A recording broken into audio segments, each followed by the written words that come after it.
Hey guys, is Kriti Sharma, welcome back to Unacademy. यार आज हम बात करने वाले हैं सीबीएसई कॉपी चेकिंग के ऊपर। सीबीएसई कॉपी चेकिंग का एक ऐसा कॉन्सेप्ट है यार जो सारे बच्चों को बहुत ज्यादा डर लगता है। उनको लगता है कि जो वो बोर्ड एग्जाम्स दे करके आएंगे तो उनकी कॉपी चेकिंग्स बहुत ज्यादा डिफिकल्ट हो जाएगी। सारे बच्चों को मैंने बहुत बार रिव्यूज लिए तो बच्चे यही बोलते हैं कि दीदी सब डिपेंड करता है, मैम डिपेंड करता है कॉपी चेकिंग पे।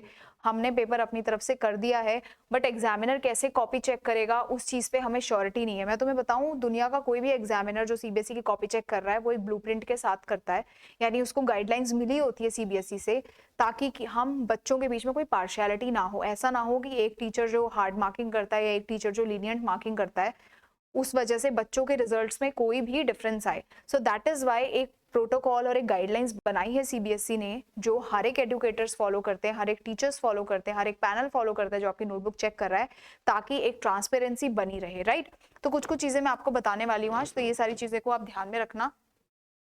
तो सीबीएसई कॉपी चेकिंग से पहले यार अपना एक बैच है, तो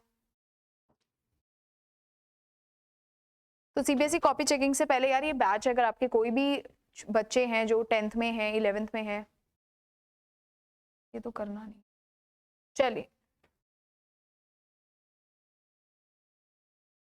ठीक है। तो यार बात करते हैं कॉपी चेकिंग के ऊपर। तो एक दो चीजें आपको ध्यान रखनी पड़ेंगी। पहला ये है जो बच्चों के दिमाग में मिसकंसेप्शन है वो ये है कि भाई सीबीएसई की जो कॉपी चेकिंग होती है ना बहुत हार्ड होती है।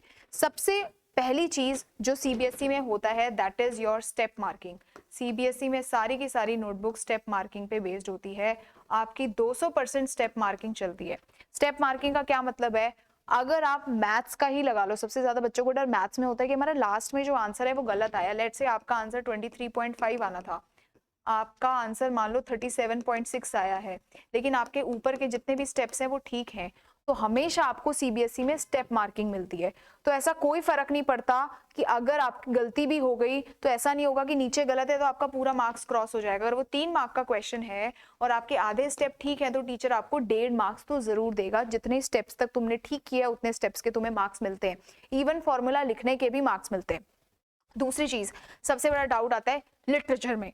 लिटरेचर में कि दीदी स्पेलिंग मिस्टेक्स हो गई या मैम स्पेलिंग मिस्टेक्स हो गई, ग्रामर मिस्टेक्स हो गई।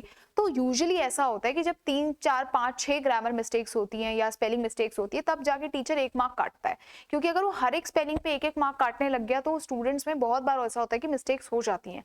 तो ये भी एक केस है कि काफी सारी स्पेलिंग, जैसे कि 3 4 स्पेलिंग मिस्टेक्स हो गई तो 1 मार्क्स कट गया। दूसरा एक होता है कि कई बार बच्चों को होता है कि जो आप ये काटा पीटी करते हैं ऐसे ऐसे ऐसे ऐसे करके, उनका क्या है उसमें भी टीचर ऐसा बहुत ज्यादा मार्क्स नहीं काटता। लेकिन जब हाँ बहुत ज्यादा अगर ऐसा प्रेजेंटेशन खराब है तो अगर एक्स्ट्रा मार्क्स देना चाह रहा हो तो वो नहीं देता है। सबसे बड़ा डाउट जो आता है वो ये आता है कि हम पेपर लिख के आए हैं, हमने पूरे अपने शीट्स भर दिए हैं, हमने 30 पेज भर दिए हैं, पूरे के पूरे जितनी शीट्स आई थी हमने सारे फिल कर दिए, लेकिन सबसे बड़ा डाउट ये है कि क्या हमें एग्जामिनर पास करेगा। तो मैंने तुम्हें हर बार ही बोला है, अगर तुम्हारे एग्जाम्स में 30 शीट्स हैं, तुमको पेपर में कुछ नहीं आता लेकिन तुम हर एक शीट पर कुछ ना कुछ लिखते हो रिलेटेड टू दैट टॉपिक, तो सीबीएसई टीचर को ये गाइडलाइंस होती है कि अगर बच्चा कुछ भी अटेम्प्ट करता है you have to give them half marks for attempting that particular question. So that is one of the guidelines कि भाई आप डायरेक्ट 0 मत दो। 0 उस केस में दो जब बच्चे ने कुछ लिखा ही नहीं है, एल्स अगर वो अटेम्प्ट भी करता है तो उसको हाफ मार्क्स दो। कुछ कुछ सब्जेक्ट्स में ये चीजें इंप्लीमेंट नहीं होती है, जैसे कि मैथ्स में मान लो फॉर्मूला ही कुछ है, आपने कुछ लिख दिया तो इस केस में आपको मार्क्स ना मिले। बट मान लो कोई साइंस का पेपर है जिसमें आपको पूरा आंसर नहीं आता लेकिन आपको थोड़ा बहुत उसके बारे में पता है तो आपको अटेम्प्ट करने के मार्क्स मिलेंगे, चाहे आपका आंसर पूरा करेक्ट ना भी हो तो यानी कि जिस बच्चों को लग रहा है कि भाई मेरे 20 नंबर आएंगे, तो कई बार ऐसा भी होता है ना, आपको रहता है कि पासिंग मार्क्स मान लो 33 हैं और आपको लग रहा है कि आप तो केवल 28 या 27 मार्क्स ला रहे हो, तो यूजुअली जब 5 या 6 नंबर का गैप होता है तो टीचर भला कर देता है, पास कर देता है। So that is also one of the factors कि भाई आपको अगर थोड़ा सा गैप है तो ये टीचर आपको मार्क्स दे देता है। बट अगर गैप 10 से 15 नंबर का है बेटा तो उस केस में आप कुछ नहीं कर सकते। वो इसलिए मैं हमेशा बोलती हूँ कि ट्राई टू अटेम्प्ट आपके जितने भी क्वेश्चंस आते हैं बोर्ड एग्जाम्स में। वो एक सबसे बड़ा डाउट जो बच्चों का आता है वो ये होता है कि हमने रिपीट क्वेश्चंस कर दिए बोर्ड्स में, यानी कि एक क्वेश्चन आता था बहुत अच्छे से वही तुमने दोबारा से चिपका दिया ये सोच करके कि टीचर देखेगा नहीं और तुम्हें 2 बार मार्क्स मिलेंगे। ऐसे केस में बच्चे वो टीचर के हाथ पे होता है, वो एक ही बार तुम्हारा वो वाला आंसर इवेलुएट करेगा और कई टीचर उसको कैंसिल भी कर सकते हैं, यानी दोनों में से कोई भी चेक ना करे, ये भी चांसेस है। कई बार बच्चे क्या करते हैं एग्जाम्स में होता है ना चॉइस आते हैं कि 5 में से 5 करो, या 5 में से 4 करो, लेकिन बच्चे पूरे 5 कर देते, तो उस केस में टीचर ऐसा नहीं करेगा कि आपको 5 चेक करेगा, जिसमें ज्यादा नंबर होंगे वो काउंट करेगा। टीचर आपके सीक्वेंस के, जैसे कि मान लो सीक्वेंस के आपने 5 क्वेश्चंस अटेम्प्ट किए, ये 5 है मान लो, 1 2 3 4 5, इसमें से 4 मुझे चेक करने हैं, मैं ऊपर के 4 क्वेश्चन चेक करूंगी और नीचे का ये 5वां छोड़ दूंगी, क्योंकि मुझे 4 आंसर्स चाहिए हैं, 5 नहीं चाहिए। अब अगर आपका 5th वाला ठीक भी है और गलती से 4th गलत हो गया, तो वो वही मार्क्स काउंट होंगे, क्योंकि वो आपकी मिस्टेक है, आपको वो देख करके अटेम्प्ट करना है।